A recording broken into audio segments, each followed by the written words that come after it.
Dalam nama Bapa dan Putra dan Roh Kudus. Amin. Allah Bapa di surga, kami ucap syukur dan terima kasih bahwa Putramu Yesus memberikan kepada kami ibunya sendiri untuk menjadi ibu kami pribadi, menjadi bunda gereja, bahkan ibu seluruh dunia. Ialah yang membawa kita kepada Yesus dan mengajak kita untuk percaya kepada putranya sebagai anak Allah, Sang Penyelamat dan Penebus. Kami bersyukur atas rahmat yang begitu indah ini. Di dalam keyakinan kami akan Allah Tritunggal Maha Kudus, Yesus dan Bunda Maria. Terpujilah namamu kini dan sepanjang segala masa. Amin. Para saudaraku yang terkasih dalam Kristus, hari ini gereja merayakan peringatan Maria, Bunda Gereja. Ungkapan Bunda Gereja adalah ungkapan yang sangat dekat dengan kemanusiaan kita. Siapakah dari kita yang tidak menghormati, mencintai, mengasihi ibunya? Kalau itu terjadi, dia tidak layak disebut seorang yang bermartabat. Seorang yang memiliki integritas yang dalam. Ibu adalah, kalau boleh dikatakan, adalah surganya hidup ini. Secara fisik dia mengandung kita, mendidik kita, menuntun kita, membawa kita kepada kemanusiaan kita yang utuh. Nah, di dalam gereja Katolik, ibu bukan hanya secara fisik, secara psikis, secara biologis mengembangkan kemanusiaan kita secara utuh. Tapi lebih daripada itu, Bunda Maria yang merupakan ibu Yesus, dia tahu persis bagaimana dia merawat Yesus, mendidik Yesus, membimbing Yesus, khawatir, prihatin tentang Yesus di masa kecilnya. Tapi dia juga percaya bahwa Yesus adalah anak Allah. Dia diajak untuk ikut serta dalam karya keselamatan untuk mengandung Yesus. Nah, saudaraku terkasih dalam Kristus, ketika Bunda Maria adalah orang yang pertama-tama mengenal dengan sungguh-sungguh pribadi Yesus itu. Maka saudaraku terkasih dalam Kristus, bagaimana kita bukan hanya menjadikan Maria sebagai ibu kita, sebagai saudari kita, sebagai orang di mana kita lari datang kepadanya untuk membebaskan belenggu-belenggu, simpul-simpul dosa dalam diri kita yang diwarisi oleh Adam dan Hawa.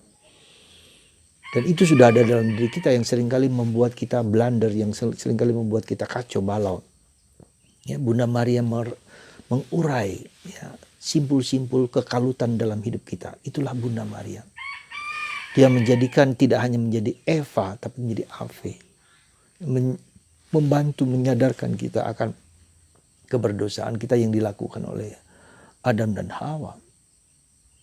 Maria diberi tanggung jawab juga untuk menginjak kepala ular. Ya. Dia menghancurkan si iblis itu yang terus menggoda kita, menggoda manusia untuk tidak taat kepada putranya Yesus, untuk tidak taat kepada Allah. Nah, saudaraku terkasih dalam Kristus, saya mau mengajak Anda untuk merenungkan satu hal penting, yaitu bagaimana yang bagi saya perlu kita renungkan bersama. Itu apa? Ketika manusia pertama jatuh dalam dosa, ya, apa yang terjadi? Mereka berada di taman dan Tuhan berjalan-jalan di taman dan bertanya kepada Adam dan Hawa, "Di manakah engkau?" Kami bersembunyi. Pertanyaannya, apakah Tuhan tidak tahu bahwa mereka berdosa? Pasti tahu. Demikian juga Tuhan tahu dosa-dosa kita, pasti tahu. Tetapi Tuhan mau mengajak suatu dialog, suatu komunikasi. Mau mengajak untuk berbicara, mengungkapkan ya apa yang menjadi problem hidup kita. Keadaan kita, kesalahan kita, dosa-dosa kita. Tetapi apa yang terjadi? Manusia pertama bukannya datang kepada Allah dan minta maaf, minta ampun karena telah melanggar perintah Allah. Tapi justru terjadi suatu proses defensiveness. Ketika Tuhan bertanya, justru Adam mengatakan, aku bersembunyi. Siapa yang mengatakan itu? Ya, wanita yang kau berikan itu. Ya. Jadi, dan wanita itu nanti juga akan menjawab, si ular yang menggoda kami. Jadi kita lihat di sini bahwa manusia tidak sadar akan dosa-dosanya dan tidak mau datang untuk minta ampun kepada Tuhan. Seandainya, dalam tanda petik, seandainya sekali lagi manusia pertama datang kepada Tuhan dan mengatakan, aku minta ampun, aku berdosa, aku bersalah, saya yakin bahwa Tuhan akan mengampuni dosa-dosa kita. Saya yakin seyakin-yakinnya. Contohnya Petrus, contohnya wanita Maria Magdalena, ya, dan banyak orang lain yang dengan dosa yang begitu besar pun bersujud, berlutut kepada Tuhan. Dan Tuhan mengampuni itu. Tapi manusia pertama tidak melakukan itu. Maka dihukum. Dikeluarkan dari Firdaus. Ya, mereka harus bekerja keras.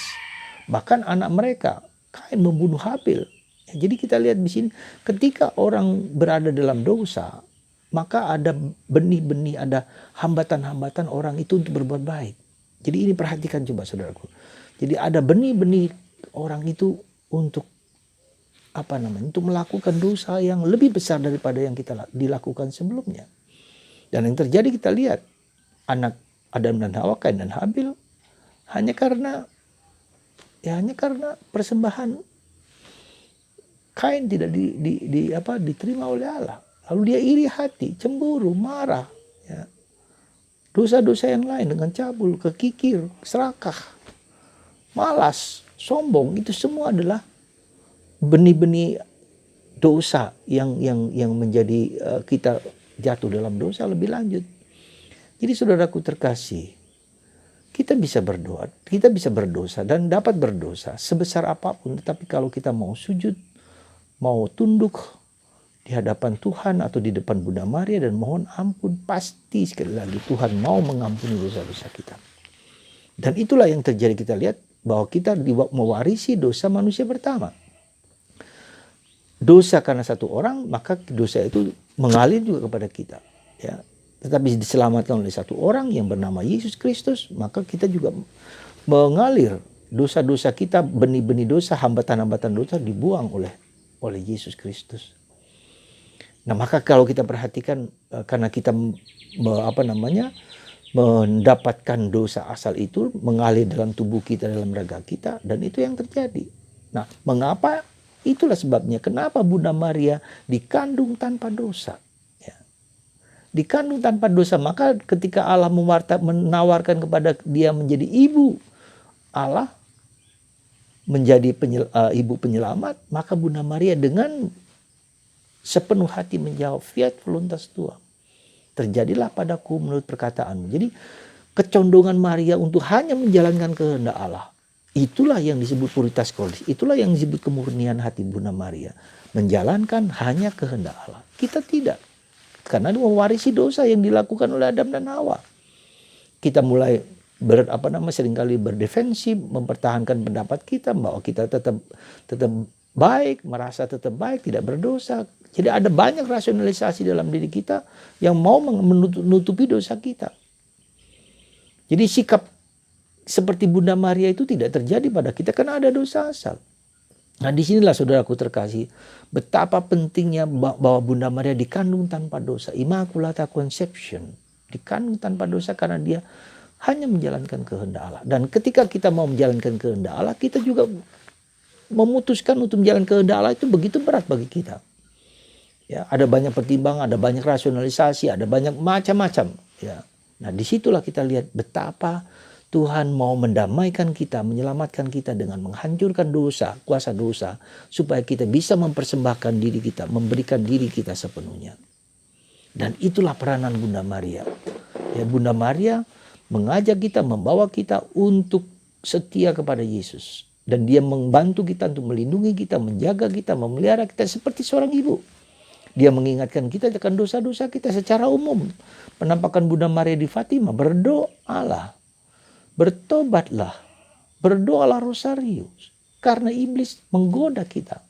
Dan itulah peranan Bunda Maria. Dan secara pribadi kita juga dalam relasi kita dengan Bunda Maria, dalam relasi kita dengan Yesus, selalu diajak untuk terus bertobat. Ya, untuk tetap setia. Dan meskipun demikian kita tetap digoda oleh iblis. Nah, saudaraku terkasih dalam Kristus, mari di hari Maria Bunda Maria, Bunda Gereja inilah kita mau sekali lagi melihat betapa Ibu kita Maria sungguh-sungguh memperhatikan kita. Ya, sungguh-sungguh memelihara kita, sungguh-sungguh katakanlah dalam tanda petik menyelamatkan kita, dalam tanda petik bersama Yesus. Ya, dia mengerti, dia memahami, dan dia membongkar simpul-simpul keruwetan benang hidup kita. Datanglah kepada Bunda Maria. Datanglah kepada Bunda Maria. Dia akan membawa kita untuk berjumpa dengan Yesus, anaknya yang tercinta. Per Mariam ad Yesus, melalui Maria kita bertemu dengan Yesus. Dan sekali lagi, sebesar dosa apapun kita, kalau kita datang dan sujud mohon ampun dosa kesombongan kita, maka Tuhan akan membantu kita lewat Bunda Maria. Bunda Maria begitu lembut, Bunda Maria begitu sabar, Bunda Maria begitu kuat. Maka ketika Yesus disalib memberikan ibunya kepada kita, ini suatu anugerah yang luar biasa selain Roh Kudus yang kemarin kita rayakan. Ya, Maria juga disebut mempelai Roh Kudus karena dialah yang pertama-tama menerima Roh Kudus dalam rahimnya, bukan hanya menerima dalam tubuh, menerima Roh Kudus dalam seluruh rahimnya, dalam dirinya, dalam rupa sabda menjadi manusia. Ya, itu luar biasa sekali.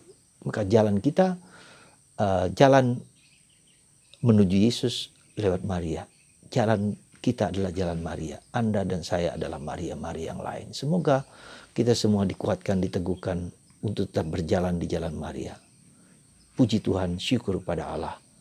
Karena hari ini kita merayakan seorang ibu yang sangat-sangat memperhatikan kita. Berkat Tuhan atas Anda semua. Dan kita semua dalam nama Bapa dan Putra dan Roh Kudus. Amin.